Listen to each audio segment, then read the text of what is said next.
오늘 우리가 여러 성탄의 메시지들을 오전 시간 또 오후 시간 함께 나누게 될 텐데, 오늘 이 새벽 시간에 마태복음 2장의 말씀을 읽었습니다. 이 마태복음의 내용은 다른 복음서에서 소개되지 않은 탄생에 대한 또 다른 기록을 우리에게 잘 전달해 줍니다. 특별히 우리가 잘 알고 있는 이 내용, 동방의 박사들이 찾아와서 탄생하신 그 주님을 향하여 보배압을 열어서 황금과 유향과 몰약을 드린 이 사실은 다른 복음서에 없는 매우 특별한 기록임을 보게 됩니다. 우리가 여러 선지자를 통해서, 선지서들을 통해서 예수님의 탄생에 관한 여러 말씀들을 우리가 기억해요. 그것은 성경에 예언되었던 바였습니다. 그런데 일반 성경이 아닌 별을 연구하는 이런 점성가들에 의해서 예수님의 탄생이 알려졌다 하는 것은 매우 특별한 사실이죠. 그것이 우리가 이 마태복음에 기록되고 있다 하는 겁니다. 우리가 잘 아는 것처럼 이 세상의 역사를 우리가 크게 구분할 때 주님이 오시기 전, 그리고 주님이 오시고 난 다음, 그래서 주전, 주후 이렇게 세계 역사를 구분하죠. 성경의 역사는 어떠합니까? 우리가 구약 시대다, 신약 시대다라고 말하는 구분도 역시 예수님의 탄생으로 이루어진 일입니다. 그래서 성경의 역사도 예수님의 탄생을 기점으로, 세상의 역사도 예수님의 탄생을 기점으로 역사를 구분하고 있다 하는 것은 매우 특별한 사실이죠. 예수님의 탄생에 관한 기사도 성경이 예언했던 바대로 예언된 대로 그대로 응했다 하는 것은 너무나 분명한 사실이지만, 예수님의 탄생의 소식이 멀리 떨어져 있는 동방에 있는 이 별을 연구한 사람들에 의해서 예수님 탄생이 알려졌다 하는 것도 역시 매우 특별한 일이다 하는 것입니다. 이 동방의 박사들의 그 기록이 오늘 우리가 읽은 본문 2장 1절에서부터 12절까지 쭉 소개가 되고 있습니다. 이 동방의 박사들이 언제 찾아오느냐?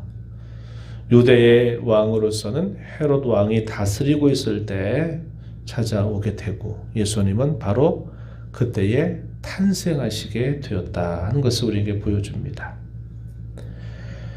박사들이 별을 연구하면서 그 기이한 별의 인도를 따라서 이 예루살렘까지 그들이 머나먼 길을 찾아서 떠나왔습니다. 그리고서 이 박사들이 당시의 유대 왕이었던 헤롯 왕을 찾아가서 이렇게 묻는 것입니다. 유대인의 왕으로 나시니가 어디 계시냐? 우리가 동방에서 그의 별을 보고 그에게 경배하러 왔다. 이렇게 이야기를 하게 됩니다. 이건 매우 특별한 사실임을 우리가 알게 되죠. 이들이 찾아오게 된 그 목적은 뭘까요? 경배하기 위해서 찾아왔다. 이렇게 말하고, 또 그들이 그 별의 인도를 따라서 마침내 아기 예수께서 계신 그곳에 이르게 되었을 때 그들은 어떠한 태도를 보입니까? 매우 크게 기뻐하고 기뻐하였다. 이렇게 말합니다. 우리가 읽은 본문 10절 말씀, 그들이 별을 보고 매우 크게 기뻐하고 기뻐하더라. 그리고 마침내 그 탄생하신 아기 예수께 들어가서 자신들이 준비한 아주 귀한 그런 보배압을 열어서 황금과 유향과 몰약을 예물로 드리게 된 것입니다. 이 박사들이 찾아왔던 그 일 때문에 이 유대 사회는 큰 소동이 일어나게 되었어요. 이 유대 왕이 동방에서 먼 사람, 멀리 있는 그 박사들, 지혜로운 사람들이 찾아와서 그렇게 하는 말을 들으면서 이 헤롯 왕이 어떻게 합니까? 당시 종교 지도자들을 다 불러들입니다. 불러들여서 아니 유대인의 왕으로 났다? 이게 무슨 일이냐? 그러면서 어디에서 이러한 일이 있게 될 것인가를 한번 말해보라. 이렇게 물음을 묻게 됩니다. 그러자 이들이 대답하기는 뭐라고 대답합니까? 우리가 지난번에 읽었던 미가서 5장 2절에 있는 말씀을 그들이 떠올리면서 옛 선지자가 이렇게 예언했습니다. 6절 말씀에 또 유대 땅 베들레헴아 너는 유대 골 중에서 가장 작지 아니하도다. 내게서 한 다스리는 자가 나와서 내 백성 이스라엘의 목자가 되리라. 이렇게 기록되어 있습니다. 이렇게 보고를 하게 됩니다. 이 6절의 말씀은 지난주에 그렇게 설명을 해드렸어요. 선지자 미가가 예언했던 것과는 의미는 같은데 표현은 좀 다르게 돼 있다 그랬어요. 미가 선지자는 매우 작은 그런 곳, 이 베들레헴이라고 소개를 하지만 이 말씀을 인용한 사도 마태의 경우는 의미를 그대로 살려서 표현을 다르게 했다 그랬습니다. 뭐라고 말했습니까? 너는 유대 고을 중에서 가장 작지 아니하도다. 왜냐? 이스라엘을 다스리는 목자가 거기에서 탄생하셨기 때문이다. 이렇게 정확한 의미를 살려서 옮기게 된 것입니다. 그러니까 이 헤롯 왕이 뭐라고 이야기합니까? 박사들에게 말하기를 너희가 먼저 베들레헴이라는 곳으로 찾아가라. 거기서 탄생한다 했으니 거기 가서 너희가 먼저 경배하고 돌아오면 나도 거기 가서 경배하겠다. 이렇게 이야기를 합니다. 박사들은 그 말을 그대로 믿었을 것입니다. 그리고 베들레헴으로 향해서 쭉 가다 보니까 그들이 인도했던 그 표를 또다시 보면서 가장 크게 기뻐하는 그들의 모습이 표현이 되고요. 그리고 탄생하신 예수님께 경배하고 예물을 드리는 그런 모습이 있게 된 겁니다. 그리고서는 어떻게 했다고 말합니까?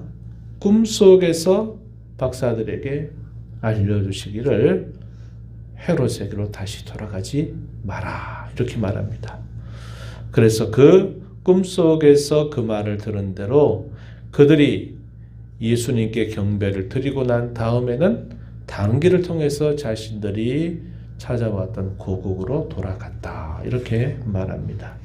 왜 그럴까요? 이 헤롯의 의도는 아기 예수님을 경배하기 위한 게 아니라 그를 처단하고자 하는 그런 목적이 있었던 겁니다.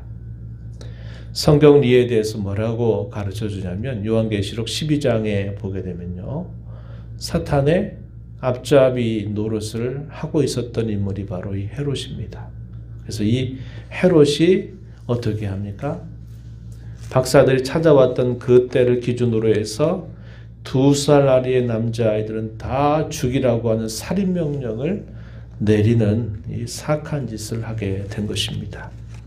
16절 말씀에 보니까 헤롯이 박사들에게 속은 줄 알고 심히 노하여 사람을 보내어 베들레헴과 그 모든 지경 안에 있는 사내 아이를 박사들에게 자세히 알아본 그때를 기준하여 2살부터 그 아래로 다 죽였다. 이 베들레헴에 소위 피바람이 분 것입니다. 거기에 2살 이하의 남자아이들이 다 죽임을 당한 이 악한 짓을 헤롯이 결국 하게 된 것이죠. 박사들은 경배하려고 했지만 헤롯은 죽이려고 하는 그런 태도를 가지고 있었다 한 겁니다. 그런 놀랍게도 이런 일이 있기 전에 어떻게 하십니까?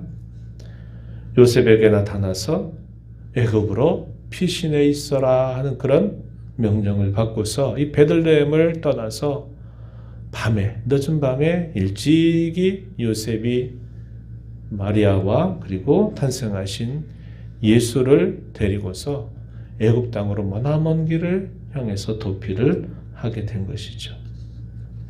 그런데 그것도 놀랍게도 성경에 이미 예언된 사실이다 한 겁니다. 그냥 우연히 일어난 일이 아니라 하나님의 계획의 시간표를 따라서 이 모든 일이 하나하나 이루어졌다 하는 사실을 거듭 강조하고 있습니다. 우리가 읽은 말씀 15절, 17절, 18절 말씀에 보면은 이미 구약에 예언됐던 내용이다라고 말하는 겁니다. 예수님은 탄생하시자마자 또다시 고난을 당하시는 일을 하셨고, 그 일에 누가 그 일을 수종드는 인물이 됩니까? 그를 낳았던 요셉과 마리아가 그 일을 수종드는 역할을 하게 된 것입니다. 그리고 나서 이제 그 헤롯이 죽고 난 다음에 그들이 다시 이스라엘 땅으로 돌아와서 그들이 살게 됩니다. 이 헤롯의 뒤를 이어서 유대 왕이 되었던 아켈라오가 여전히 위협하는 것 때문에 이들이 조용한 동네에서 이제 그들이 삶을 시작하게 돼요. 그 동네가 어디입니까? 나사렛이라고 하는 동네에서 생활을 하게 됩니다. 그래서 우리가 예수님을 말할 때 항상 하나의 붙는 말이 있죠. 나사렛 예수, 나사렛 예수 이렇게 말합니다. 이 나사렛이라고 하는 것은 그야말로 매우 초라하고 별로 이름이 없는 그곳에서 예수님이 자라나셨기 때문에 그것을 두고 나사렛 예수 이렇게 말하는데, 예수님이 이렇게 초라한 그러한 배경 속에서 자라나시는 것에 대해서도 역시 그냥 된 일이 아니라 이것도 역시 성경의 예언을 따라서 된 일이다 하는 사실을 이야기해 줍니다. 예수님이 탄생하신 일, 예수님이 탄생하고 난 다음에 겪었던 이 모든 과정들, 참 죽음의 위협을 당하고 또 많은 이 살해의 그런 손길들을 피하면서 자라나시게 된 이 모든 일들도 하나님의 정하여진 그 시간표 안에서 이것이 다 이루어진 일임을 분명하게 말해주고 있어요. 이것이 뭘 보여주느냐?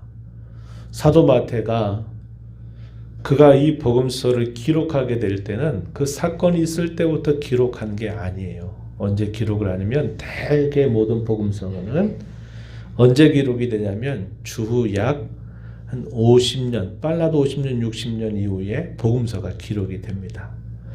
그러면 그 당시에는 어떤 상황이 펼쳐졌냐면요. 그 당시에는 초대교회로부터 이제 초대교회가 계속 확장되고 있는 그 시기입니다. 이 예수님에 관한 복음이 예루살렘으로 시작을 해서 유대와 사마리아와 당시 땅끝이라고 하는 지역으로 계속 복음이 전해지고 있는 때였어요. 누가 그 일을 주도적으로 합니까? 처음에는 베드로 사도를 중심으로, 그리고 나중에는 누굴 중심으로 합니까? 바울과 그의 일행들을 중심으로 해서 이제 곳곳마다 이 예수님에 관한 이 복음이 증거되기 시작해요. 그래서 교회가 계속 확장되고 있는 반면에 어떤 일이 또 많아지느냐면 고난과 박해라고 하는 것이 계속 많아지고 있는 그런 때였다 하는 겁니다.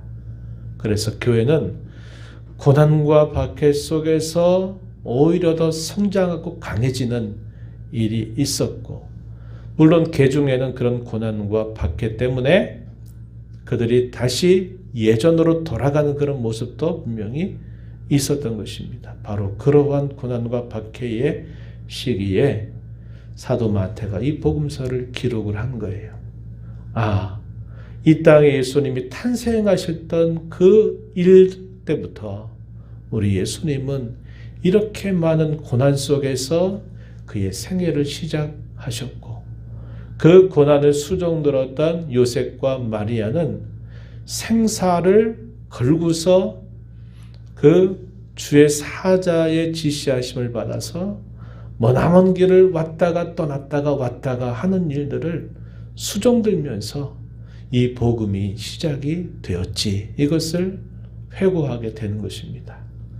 그러면서 이 글을 읽으면서, 그래, 교회가 고난을 받는 것은 교회 머리가 되신 주님이 이 땅에 탄생하실 때부터 그 고난 속에서 이 모든 일들을 시작했던 것처럼 우리도 주님이 가셨던 그 길을 우리도 걸어가는 거야.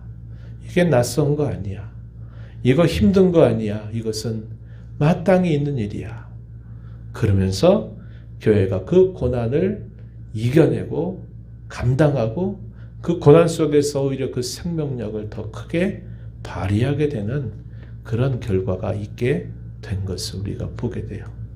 그래서 오늘 우리가 이 말씀을 읽을 때는 예수님의 탄생과 함께 일어났던 여러 어려움들을 이 마태복음 2장을 통해서 보면서 이 글을 처음 읽었던 이 마태복음의 읽었던 첫 번째 성도들이 처해져 있었던 그 고난과 박해현실 속에서 큰 위로와 힘을 얻어서 그들이 그 고난 때문에 쓰러지는 게 아니라 고난을 뚫고 지나가는 그러한 행적을 보였다고 하는 것입니다. 오늘 교회로 부름받아서 우리가 예수님을 우리의 주님으로 모시고 살아가는 저와 여러분의 삶 속에서도 우리가 살아가는 이 땅은 여전히 낯설어하고 여전히 그리스도를 따르려고 하지 않는 세상 속에 우리는 살아갑니다. 그러면 우리가 이 땅에 살면서 모든 것들이 다 잘되고 형통하고 아무런 문제 없이 살아가는 것이 아니라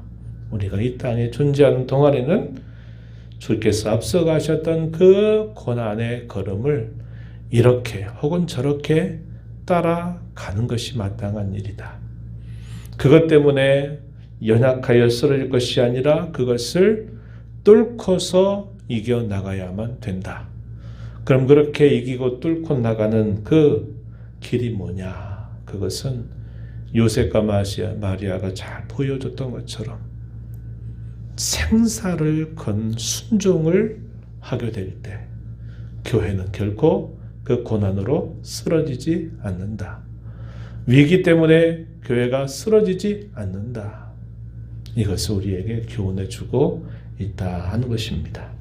오늘 이 말씀 우리 마음에 잘 새기면서 고난이라고 하는 것, 위기라고 하는 이 보자기 속에 하나님의 은혜가 언제나 함께하고 있으며 우리를 위로하시는 주님이 언제나 우리 곁에 계시다 하는 사실들을 마음에 깊이 간직하면서 우리에게 찾아오셨던 그 주님께서 가셨던 그 걸음을 따라서 오늘도 내일도 전진해 나가는 저와 여러분이 되기를 진심으로 바랍니다. 이 말씀의 교훈을 생각하시면서 힘을 내서 철저한 순종을 통하여 그 걸음을 잘 따라가는 우리 모두가 되기를 진심으로 바랍니다.